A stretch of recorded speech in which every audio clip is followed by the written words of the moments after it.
like between someone building a relationship and someone extracting from one, right? And if you're keeping score in every interaction, you've already lost the long game. And AI can't do that in the same way that we can. Like, you have to, like, you can't fake generosity. I can do it with my fingers talking to an AI agent, or with a voice agent, but you can't do that in person in the same way. You can't fake generosity as a tactic and expect it to compound.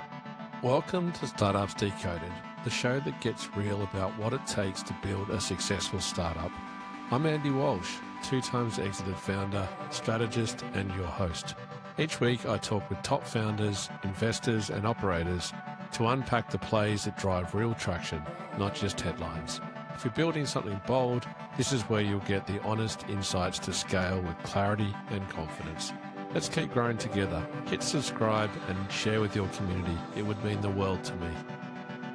Hello and welcome back to Startups Decoded. Partnerships for a startup can mean a lot of different things. It can be money in, it can be leads in, it can be collaboration. And for most founders, my impression is that not enough of them leverage it in a way that actually drives this compounding value. So today, I'm so excited to have Kyle Kane from onSpark on the show to help bring this to life. Kyle, welcome, man. Thank you, Andy. Pleasure to be here. Thanks for having me. Let's go back a step. We met 2 years ago, and I love that we've got this parallel life in a background in music that spawned a curiosity into a bigger corporate world that's led us to where we are now in startups. But the thing that separates us is that you can actually compose and produce, and you've had great success as a musician, where my one-liner is that I am a failed musician who somehow managed to create a business in music around it. It's fun, and I love the music industry, but I'm no longer involved directly. I'd love to give people a bit of a taste. You're a composer. You've had pretty good success. Just give us a little anecdote about music, because I always like to nerd out on people's success in music careers. Yeah, sure. Well, I was signed as a songwriter to Universal Music Group when I was 17 years old, and been blessed to work with some of my favorite artists on the planet. I was on tour opening for Shakira, 28 cities. There were more horror stories, though, than there were success stories. I was robbed and held at gunpoint in my underwear overnight on a venue trip in a third world country. I got my passport stolen one time. And I would say one of the most exciting things turned out to be the most depressing, where I was in Dubai, actually. I was singing to a group of people who knew the words to my lyrics, which to me was just shocking, and the energy that you feel from, 10,000 people singing back at you. That's the kind of energy that you'd spend a whole career chasing. But the interesting thing is that after that show, I went up to my suite at the Burj Al Arab, and I remember feeling so depressed. Like, I looked around the room and I'm like, not one person in this room gives a crap about me. Like, I felt so lonely being surrounded by these people. And that was the beginning of the end of my music career, put it that way. It's pretty confronting, and I've got a lot of friends that are musicians, managers, and work holistically in the music industry. And you hear these stories all the time. It's not for the faint-hearted. It's brutal. And I did an episode right back in the day, first 10 episodes, I would say, with a gentleman called Joel Connolly. He and I met in the music industry in Australia, and he's now a creative director of Blackbird VC out of Australia, hugely successful fund. And we were having a conversation about the intersection of musicians and bands with the world of startups. And the metaphor we were going is that the musician is the CEO of a company, the manager is the COO, and then you have a whole bunch of people around it, because today, to be a musician, you have to be so innovative in creating stories, connections way beyond the music that you create. And that breeding ground for me, I feel, is so fertile in creating great founders. And I would say is part of your success, which we'll unpack a little bit today, coming out of the music industry. And the focus for today's episode, as we set up at the start, is around partnerships. You came out of the music industry and then started having a creative lens with the commercial side of music. Take us into that step that you took, or big step potentially, to then step outside composing and put a business hat on. Yeah, it actually, interestingly enough, it kind of segues into the way that we built the deal room and how we attracted Martell Ventures and that whole process. So yeah, when I decided to really focus on the entrepreneurial side of the business, I mean, as you mentioned, an artist today, creator today, you've got to be a CEO. But unfortunately, most creators and artists don't have the acumen to be a CEO. So I really wanted to learn that side of the business. So I became an A&R. I worked my way up to VP of A&R. And the hard realization that I had to really come to terms with is that, I had to fight so hard to open budgets and resources for the artists that I really believed in, while other less talented and less impactful artists waltzed right up to the top of the priority card simply because they had a brand deal or they had some sort of partner that convinced the label that this was worthwhile. It had nothing to do with the music or the talent or the impact. So that led me to leave the music biz and move to New York City and start my own brand agency. And we had a historical run, ranked number 13 fastest growing on the Inc. 500 list, number 24 in global marketing and advertising. We closed major deals with Katy Perry and Samsung, Rihanna and Vita Coco, Kylie Jenner and Daniel Wellington. We drove $2 billion in partnerships, and I got to watch the market move from literal ground zero. But that experience really underscored the power of partnerships to me. But it didn't really take hold until last year. I mean, when the AI fog really started to hit critical mass, and founders who had real products and services, they couldn't find a way to reach their intended audiences in the same way of, what I experienced in music with these artists. And so, cold outreach was getting ignored. Inboxes became more intuitive. Paid ads didn't convert the way they should, and they stopped working the second that you stopped paying. So partnerships became the primary growth driver. And so last year I started a community around this idea, and I launched a series of masterclasses, and one of Dan Martell's right-hand mans joined the community, introduced me to a few other folks in Dan's ecosystem, and eventually I got to meet the man himself. And in true Martell Mafia fashion, he showed me that what I was doing inside of this deal room community was inefficient. And I was burning the candle at both ends, and personal introductions to partners within my network just wasn't scalable. So I learned a way to reach more people and to do it in a way that also protects my own needs and boundaries as a human. So the Deal Room, which we started last year, is a space where, serious founders and operators could come together to trade actual value instead of just swapping business cards and contributing to the networking noise that we all have to fight through. It ran on one rule, which was that you actually had to lead by giving before you ever ask for something. And that philosophy really helped to deepen not only my relationship with Dan, but my understanding about the market, because, we all share the same conviction that partnerships need to be infrastructure rather than luck. And when it was time to turn that philosophy into a product, Martell Ventures backed it and co-owns it with me, and onSpark became the productized version of everything the Deal Room stood for. But it all started with the music industry and my parallels with fighting for artists in a way that now we fight for founders. There's such a natural crossover, and you articulated it there very elegantly. As a musician, you're telling a story, and various stakeholders buy into that story and connect in different ways. And it could be your label for distribution, publishing to get you like radio deals, whatever it looks like. There's ways that you make money. And a founder, you need to be able to manage the same stakeholders around the table who play quite often a broader role in connecting you with the right people, bringing in revenue directly, and finding ways to compound and scale what you're already doing. So for me, there's a really natural synergy that happens there. And your observation when you start to see brand partners come into the world of music and what they're looking to achieve, you have this two-sided coin, but the outcome is the same. And what you're ultimately doing is understanding a partner's objective, understanding, in this instance, an artist's objective. And now for you, with a two-sided marketplace from a partnership perspective, it's what does that sweet spot look like in the intersection? And you lived and breathed it on the artist side, and you've now scaled and evolved into something that helps founders. And I'm really curious to go into it today. And to get it started, let's go into a little bit of 101, because if you were to say to a founder today, like what a partnership is and what a partnership engine looks like, I think you would get a very vague answer, or maybe even not an answer at all. How would you set up a partnership today as far as a contemporary version of what that looks like? I think it's important to differentiate networking from partnerships. To me, networking, which we all know has sort of been this necessary evil in building a founder ecosystem. To me, it's and maybe it's part of my introverted nature, but to me, it's just like this noisy activity that feels productive. while producing almost nothing measurable. Like, you're collecting handshakes and high fives and contacts and trading business cards and telling yourself that the room mattered. And then 6 months later, you can't pinpoint a single dollar that moved, right? Versus, conversely, strategic partnership flow is the total opposite discipline where every relationship is mapped to a value exchange and a revenue path before you ever pour any energy into it.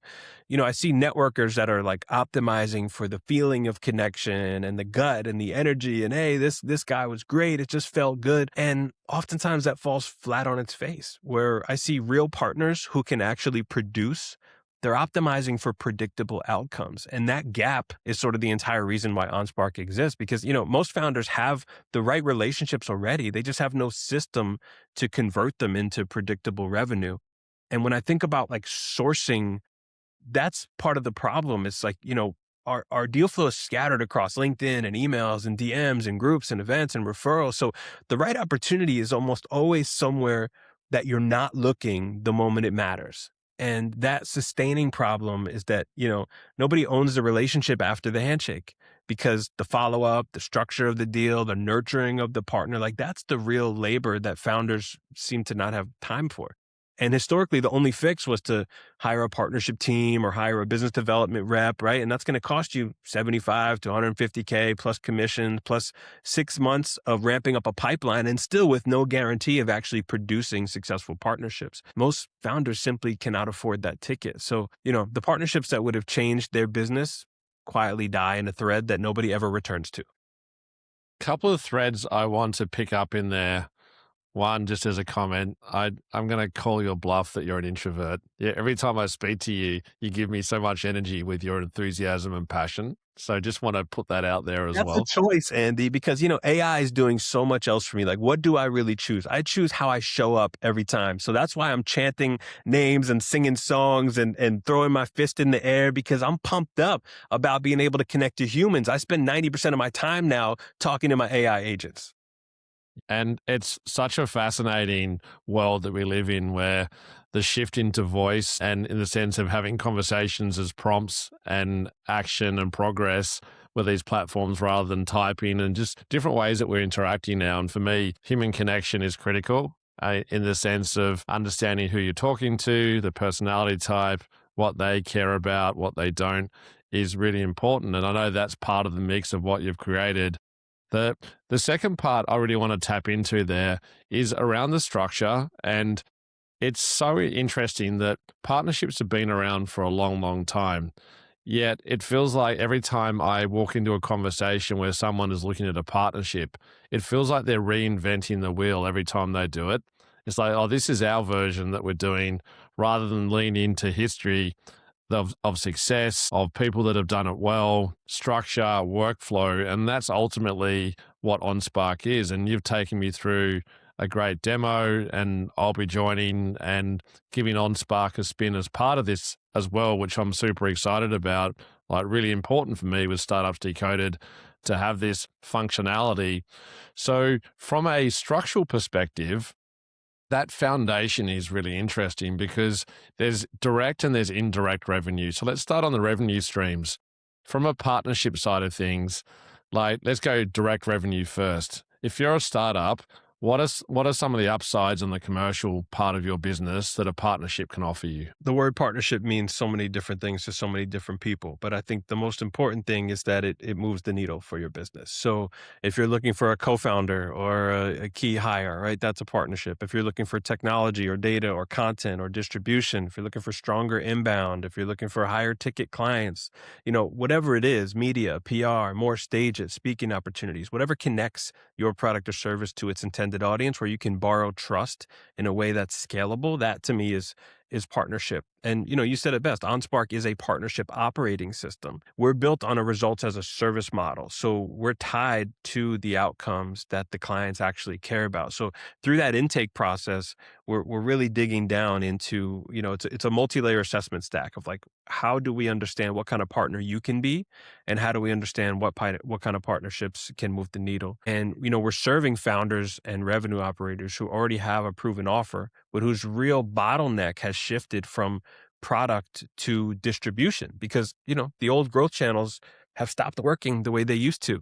Distribution has proven to be more difficult today because, most of the entrepreneurs I work with anyway, they don't have a war chest of capital to drop on the ads to cut through the digital jungle. So many of them have lost their shirts trying to find a way to reach that audience. In a world growing faker by the day where everyone looks good on paper, how do you quickly build the trust you need to win the partners at scale? So that to me is like the real question for any founder with a product that could genuinely change the world is brutally simple. Like, how do you actually reach the audience you're built to serve?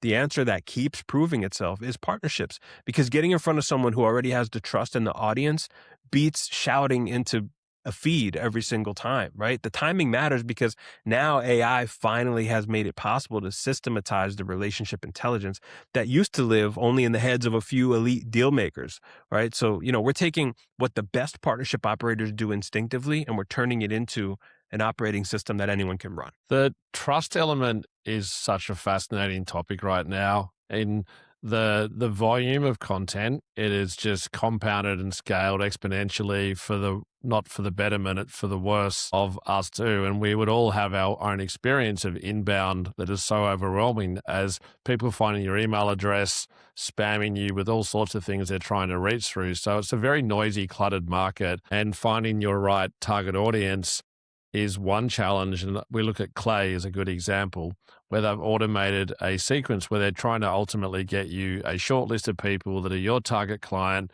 that have given some kind of signal that they're the right person. They've acted upon outbound in a way. But what happens is, my example that I like to share is around programmatic advertising, is that we went from like TV, print, radio ads into digital media across websites, and that was targeted to a certain segment like you could in a magazine. But then we went into hyper targeted IP based activity where you could put an ad in front of a person and you would know who they are and that you're your ideal target.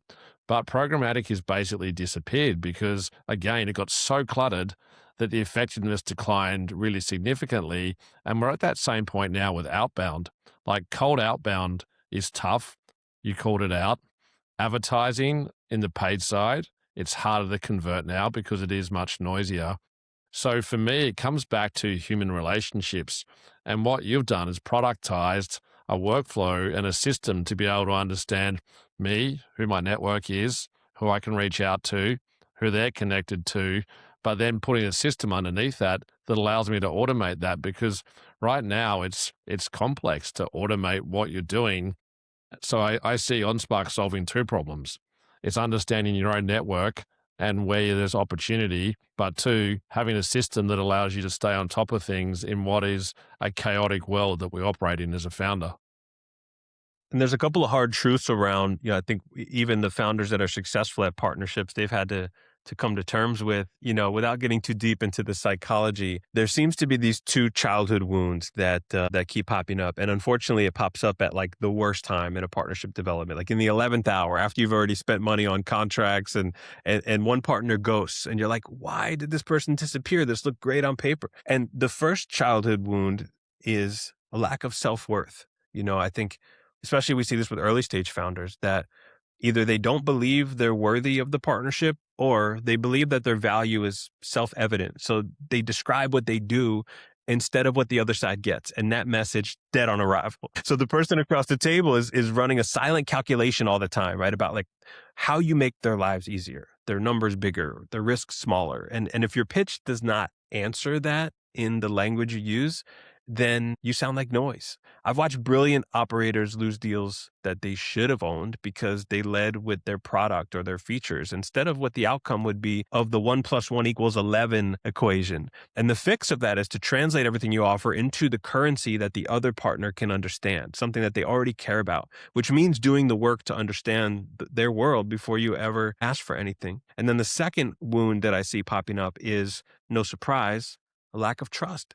And it's harder to diagnose that early on because, you don't know if this person gets the short end of the stick every time they're with a partner, or maybe this person's on their third divorce, right? And it's just not a good time to trust another human for them right now. You don't know that information when you're sitting down with someone or when you're on a Google Meet or a Zoom. So that's one of the reasons why we built our intake process in a unique way. And that, going back to that multi-layer assessment stack, right? On one side, it's like your traditional personality assessments like HBDI and Myers-Briggs and Enneagram and DISC. But the AI is listening for a step deeper. It's listening for linguistic styles, communication preferences, emotional markers, behavior patterns, things that could surface those red flags early on so that our partners are not pouring into the wrong people. So fascinating, because right now the AI automation is typically pushing out something that is the path of least resistance, but not factoring that human element. And that's the piece that I see surfacing now everywhere is, what does the hybrid combination look like of human and AI together? Because AI has a ceiling, and people are starting to see the ceiling that it has right now as That's far right. as what you can and you can't do with it. So having your own personality come through, looking at the right match for you as a human being, as far as your values, your philosophy, not just the service or product that you're providing. And that gives me some sense of happiness and joy that the humanity can come back to a certain degree, because it started getting really ugly there as far as just having agents or things operate on our behalf, and we're not even talking to each other anymore, which is a scary place to be. That's right. Yeah. And, I think people generally, like, we can feel the difference, right? Like between someone building a relationship and someone extracting from one, right? And if you're keeping score in every interaction, you've already lost the long game. And AI can't do that in the same way that we can. Like, you know, you have to, like, you can't fake generosity. I can do it with my fingers, talking to an AI agent, or with a voice agent, but you can't do that in person in the same way. You can't fake generosity as a tactic and expect it to compound. It's the art of conversation and the ability to be human. Listen, be curious, asking questions, and know the person that you're talking to. And it's not a transaction, it's a relationship. And that humanity is critical. And looking at OnSpark off the back of that, the way that you're matching, you have founders, creators, operators, and you're looking at different people they can collaborate with. What are some of the signals you said there as far as the red flags that come out? Can you take us through that onboarding process and how you start to filter who a person is, not just what the company or service is? Quick word from our friends at Deal. Founders, are you hiring? Whether that's your first person or your 50th, you've probably already hit the moment where the best candidate isn't even in your city, let alone your country. That used to mean so much paperwork. Deal removes all of that. One platform that lets you hire in days. They handle payroll, compliance, contracts, and benefits. Plus, they're across 150 countries. Don't lose good people because logistics were too hard. Deal solves that problem. Check it out. startupsdecoded.com/deal. That's DEEL, startupsdecoded.com/deal. Yeah, that's it. It's the personality side, the communication side, the emotional markers, behavior patterns. That's what we're listening for inside the intake call. So you may be asked a very plain question about your business or about yourself, but we're able to ascertain over 8 million data points from one 5-minute conversation. So that's what's going into the matches. And, we really had to look at more than just the match, right? Because the match is just where the journey begins. And there's no shortage of AI tools that can match or automate outreach, right? I mean, most AI tools are aimed at making dead channels slightly less dead, right? So they help you send more cold emails or run more ads to a market that's already tuning both of those out, like you said. So, the fact that there's no shortage of these tools that claim to help you manage existing channels better. I mean, if you look at platforms that match like Bordy and LinkedIn, I mean, they do a great job of introducing people, but then what? Then we're left to our own devices to try to figure out how to turn that into revenue. And there's this whole category of tools called PRMs. I don't know if you've heard of that, like partnership relationship management platforms. And they do a great job of managing your existing partner pipelines. But most of our subscribers, they don't have any issue meeting people or managing existing business. Where they have trouble is at, turning those relationships that they've got from networking events or DMs or referrals, like turning that into predictable revenue. OnSpark handles that. The through line is critical. And for me personally, I'm doing sales motions in different capacities. And I'm fortunate that over many years of my career, being let's call myself a veteran of the industry, wouldn't say I'm old. I've just been around the traps. And I've always focused on personal relationships, even with competitors. There's a lot you can glean from competitors if you're building allies, and we're in a pretty big market. And for me, I'm all about not necessarily transparency, but at least sharing some open conversations about how you can collaborate together and elevate an industry. And for me, what I'm seeing with OnSpark is the ability to do that in a more structured way with a level of information and data that you're getting, but the outcome. Because I can meet a lot of people, I'm great at closing deals. The part for me that I find unenjoyable and that I'm probably not great at is just that active follow up process. What is the right balance of how much you follow someone up? When do you give up? When do you double down? And there's a lot of that nuance that happens, and understanding the person that's on the other side of the table is the art of what you're doing.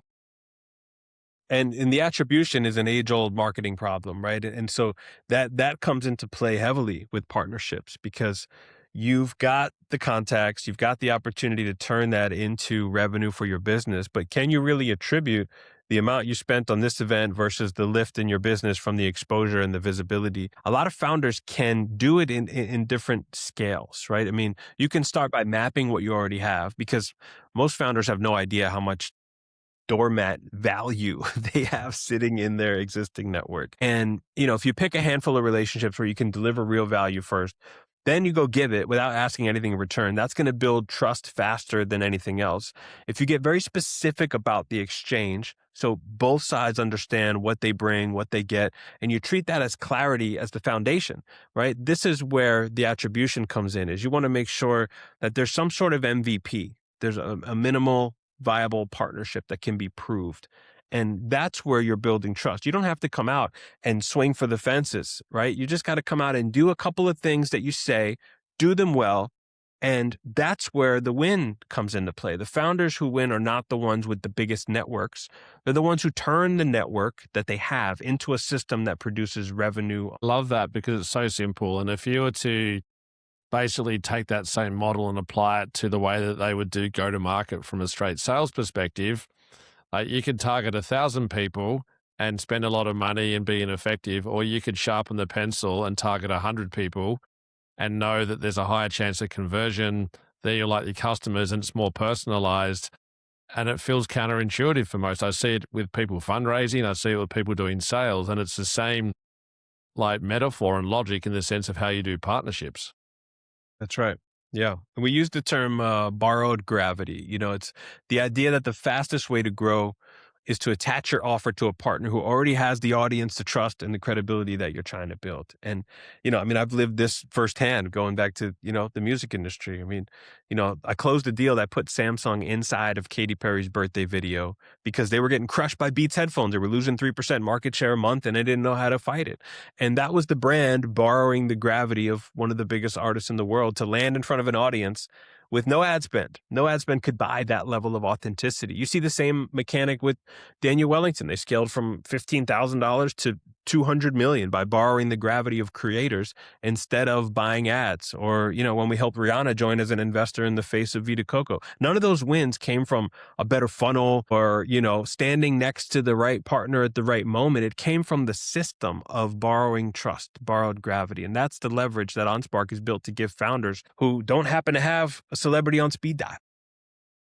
And I love that term, borrowing gravity, because it goes back to what you said earlier, which is around outcome. In that conversation, a great partnership in very simple terms is mutually beneficial, period. That's right. You don't need to overthink that. And so many people go into it with a biased point of view in the negotiation that they feel like they need to represent their own interests. Whereas the best negotiation is not one. It's actually, how do you collaborate and find something where you both win together? That's right.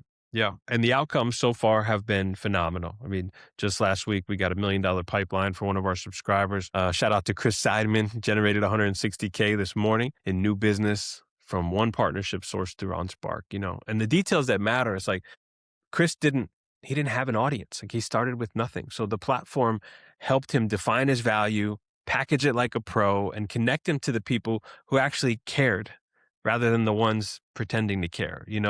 That's the whole thesis in one story. It requires getting in front of the right person at the right time with a clear value proposition. And the decision he made was simply to, go pro, turn the partnerships from a scattered process that he hoped would work into a repeatable revenue stream. And that's what any of us can do if we just put our mind to it. I love that elegance. And it goes back to a common analogy in the startup world, which is all around noise versus signal. Right. And if you're a natural networker and you're having lots of conversations, handshakes, maybe you're doing an ad buy, you see lots of impressions and clicks, you can get a false positive. Ultimately, you feel like you're making progress, but ultimately you get 3 months down the road and you're not seeing any upside in the bottom line. So it's like, what is the metric that you're using? And one of the terms that you talk about is around this strategic partnership flow. And that example that you just gave is around that. It's outcome focused. It's like, where are you at on that journey? What's converting? And how do you optimize around that, even without a network? And that's the part that is the biggest opportunity that I see. Yeah, I agree. And that signal noise thing, man, I mean, I've been struggling with that my whole career. It's one of the things that this Martell Ventures partnership has helped me to really see more clearly. Building this from zero over the past 6 months, it's been, I would say, equal parts conviction and correction. I mean, we committed hard to this direction, but we also needed to stay humble enough to adjust when the market teaches you something. So to be able to filter out that noise and really focus on the signal, and having Dan and Martell Ventures behind us raises the standards on everything, because those resources come with a level of operational rigor that forces you to build the real thing and deliver real value rather than a fancy dance around a shiny demo. The hardest part is, to me, it's like, a mix of cliches of, building the plane while flying it, trying not to boil the ocean, solve every problem at once, carrying the weight of the vision when the proof is still being built in real time. But, what keeps me going is, there's a huge payoff every single day in watching a system that you sketched on a whiteboard producing real revenue for someone else's company when you can stay focused on that sig. And let's double click on Dan Martell for a minute. And I'd encourage anyone who's listening, watching right now to follow Dan on LinkedIn, any social channels. His story and backstory, his life went south for a few years there, and he took that as an opportunity rather than as a negative. Didn't let him define him in the sense of what he did next. And that's not my story to tell, so I would encourage you to look him up. But what he's created now is the ability to use authenticity, strength of character, vulnerability, things that make him human to build what is a hugely successful business. And Martell Ventures, from what I've observed, and I want to know more from you, is finding like-minded people. And the fact that he's now a partner in OnSpark speaks volumes to what you're doing. You talked a little bit about connecting with Dan through the network effect of what you're doing, which again just is a testament to the product itself. Like getting Dan on board, talk us through that conversation, because from what I've gathered, he's one of the most effective with his time. Like he can be a 15-minute window guy and still knock it out of the park. Yeah, ruthless discipline. I mean, just being around the guy has absolutely changed my life. His fingerprints is all over the way that OnSpark was built. But the gratitude that I have goes deeper than the cap table. I mean, when I first came out of my reset and started mapping what OnSpark could be, Dan was the first one who reflected the vision back to me at full size, like, bigger than I could imagine. And, he showed me that the addressable market that partnerships represent is massive. And he showed me that what I was doing could be scaled faster and more efficiently through his Buy Back Your Time frameworks, which is a book that I highly recommend. He's actually working on a new book now, so definitely stay tuned for that. But, Dan helped me step into a better version of myself as both a leader and a human being. Most people will validate a smaller version of your idea. It's safer.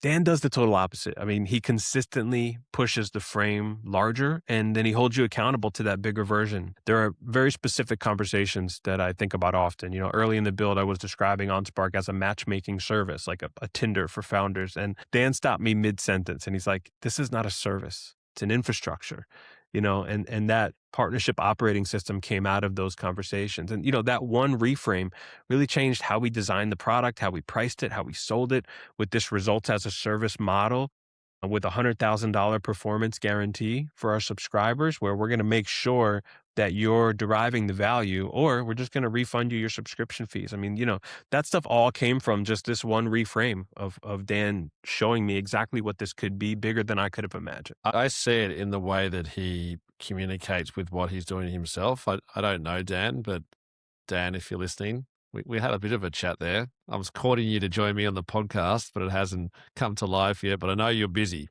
But what I love with him is that I see him almost as a fortune teller. He's got this amazing pragmatism in the sense of observing what's happening in the market. You talk about signal versus noise. He seems to find the one signal in 99 noises and just focus on it. And it's like he can see around the corner. And that's a rare gift for a founder. Nothing to say about that, man. I can count on one hand how many people I know that have that level of focus. So good.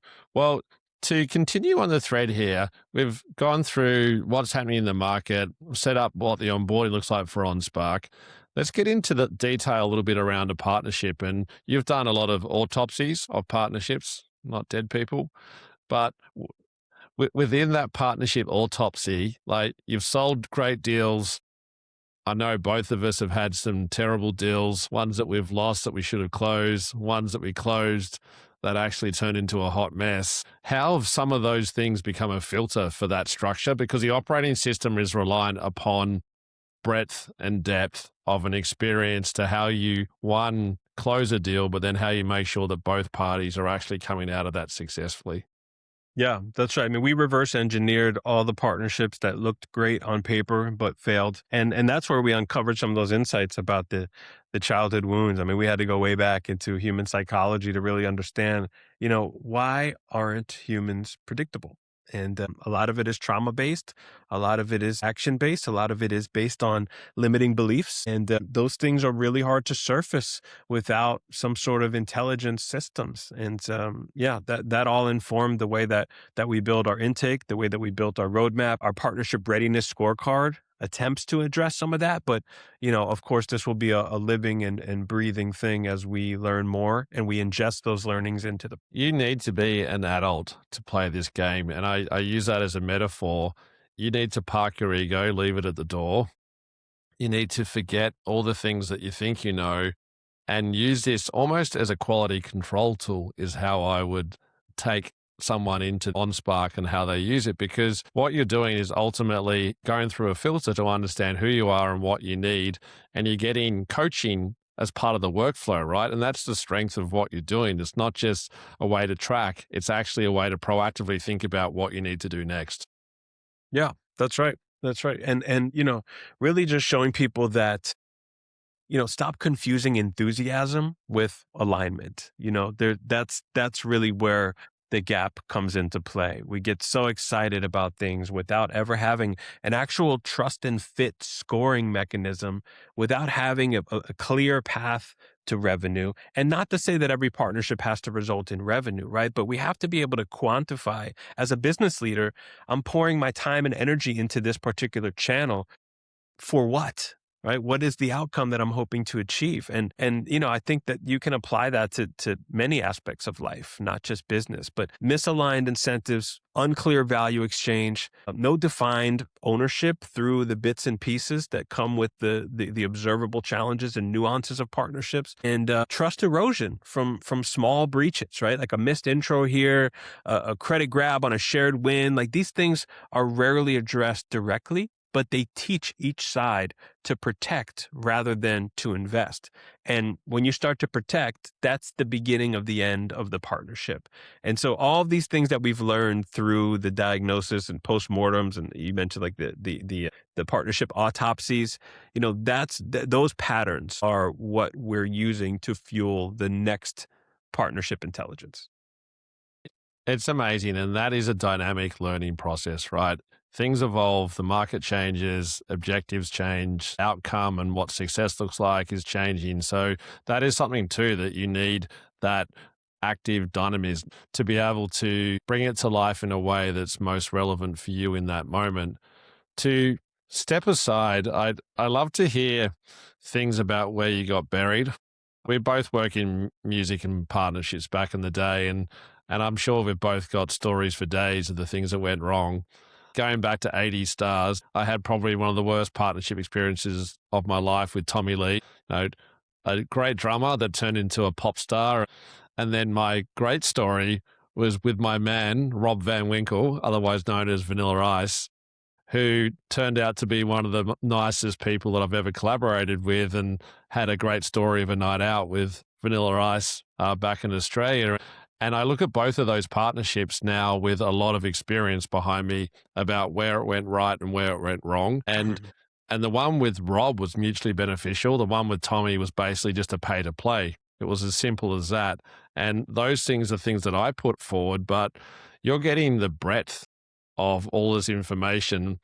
I'd love to hear a little story. You talked about some of the success there, Katy Perry and Samsung. Can you remember a good one where you got buried and eaten alive? Quite a few. To pick one, so there was a famous tour called October's Very Own. It was a Drake tour, and I bought the rights to that show at MetLife Stadium. MetLife was one of our partners at the time, the highest grossing venue in the United States. They've got two professional football teams. They've got, some of the biggest, World Cup events and some of the biggest concerts. And so we purchased those rights from a promoter. Long story short, Drake twisted his ankle and AEG Live Nation canceled that event. Now, we had spent, I don't know, $8 or $9 million on the promotions and the billboards and the ticketing and the after parties, the hospitality riders. None of those things were refundable.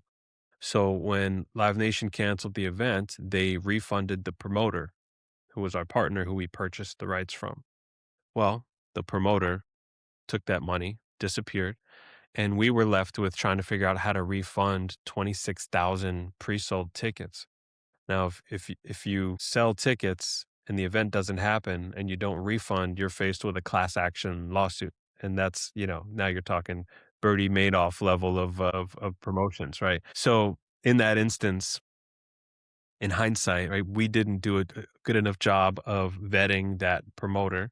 Turns out that they had some other experiences with Nas and Jay-Z and a few other events that they were involved in that went left, and they didn't do the right thing when those events went left. So if we had not been so overcome by enthusiasm with a small company getting the rights to one of the most at least the highest projecting revenue show, we would have done our work ahead of time, and we may have seen some of these things. But because we didn't, I had to go and raise some investment dollars to refund the tickets that were sold.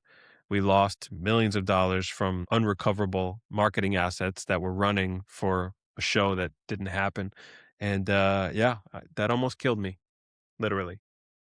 It's a brutal industry, and music is that. It's one of these industries that still exists, and quite often with a lot of old school legacy from contracts and workflows, etc. And it's a very much eyes wide open type situation. But I know that we all have to be open and vulnerable around sharing these stories, because it allows us to feel like that when we step into something, if it doesn't work out, that it's, financial outcome aside, it's okay in facing forwards, but that's ultimately what you're building. So to finish up today, I would love to hear from you a little bit around onSpark for people listening, mainly founders, early stage.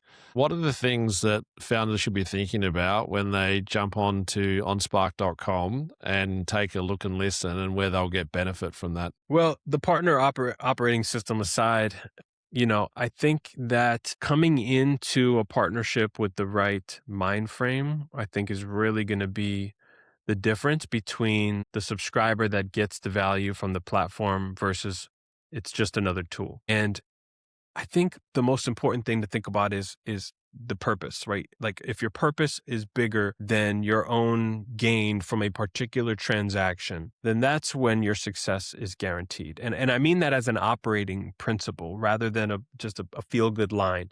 When your reason for building, your reason for partnering, it serves more than just yourself. You make decisions on a longer time horizon that way, and you can attract partners who want you to win, and you stop optimizing for the short term. And that orientation is what makes partnerships work, because the whole model collapses the moment the other side senses you're only in it for yourself.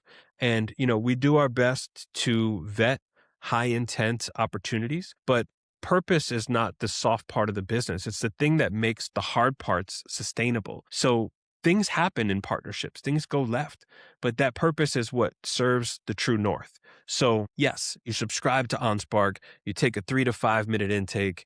We give you a partnership readiness scorecard that maps everything you need to know about yourself. We give you up to 8 million potential partners in our ecosystem that you can match to. We'll map out the mutual value exchange. We'll build out the deal points for our concierge clients. We even go as far as handling the outreach and the communication and the contracts and the assets, everything that you need to build and sustain a partnership pipeline you'll find inside of onSpark. But at the end of the day, if you're showing up to a partnership only in it for yourself, there's no operating system in the world that's going to fix that for you. Kyle Kane, you had me at purpose. You had me at purpose. You're speaking my language, and ultimately as a founder and as an operator of a startup, you need to go into that with purpose. People see it, they smell it, that it's a magnet for the right people. And I love that that's where your focus is. So it's been such a treat to listen and learn. I'm going to be talking about my experience on onSpark as well, with what I'm doing to grow startups Decoded. So fascinating to see how it plays out. But Kyle Kane, founder, CMO of onSpark, thank you. Thank you, Andy. I really appreciate everything you're doing for the community. Us entrepreneurs, I think we're underserved when it comes to the real talk behind what's really going on. Everything's always glitzed up and glamorous, and you and I both know that's not the way the tree falls. We've got dirty faces being in the trenches, and I like it that way. But it's nice to poke your head up and clean your face just for a minute. That's right. That's right. Appreciate your time, Andy. Thanks everybody for listening. Thanks for listening to Startups Decoded. If today's conversation helped you think differently, share it with the founder in your network. And don't forget to subscribe for real-world startup insights every week. We really value your support. If you're interested in partnering with us, email hello@startupsdecoded.com. I'm Andy Walsh. I'll see you next week.